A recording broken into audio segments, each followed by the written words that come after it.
সামাজিক যোগাযোগ মাধ্যম ফেসবুক ও টিকটকে একটি ভিডিও ছড়িয়ে পড়েছে, যেখানে দেখা যাচ্ছে জেসিকা র্যাডক্লিফ নামে এক প্রশিক্ষককে হত্যা করেছে একটি ডলফিন।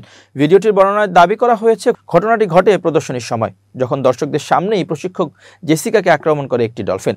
ফেসবুক, টিকটকের অনেক ব্যবহারকারী এই ভিডিও শেয়ার করেছেন। কেউ কেউ লিখেছেন, পানিতে মাসিকের রক্ত ছড়িয়ে পড়ার পর ডলফিনটি উত্তেজিত হয়ে প্রশিক্ষককে হত্যা করে। ভিডিওতে দেখানো ডলফিনটি ওরকা প্রজাতির। এটি ডলফিন পরিবারের সবচেয়ে বড় প্রজাতি। এ ধরনের ডলফিনকে সাধারণত কিলার হোয়েল বলা হয়।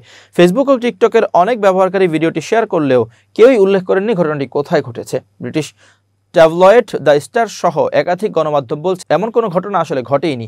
সরকারি নথি, সামাজিক নিরাপত্তার প্রতিবেদন কিংবা বিশ্বস্ত সূত্রে জেসিকা র্যাডক্লিফ নামের ওই প্রশিক্ষকের খোঁজও পাওয়া যায়নি।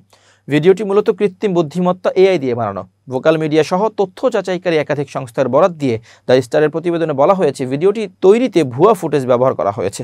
ভিডিওর ভয়েস ওভার এআই দিয়ে তৈরি। বিশেষজ্ঞরা বলছেন, ঘটনাকে চাঞ্চল্যকর দেখিয়ে সামাজিক যোগাযোগ মাধ্যমে প্রায়ই এমন ভুয়া গল্প বানানো হচ্ছে। এগুলো দর্শকদের আবেগ উস্কে দেওয়ার অপচেষ্টা।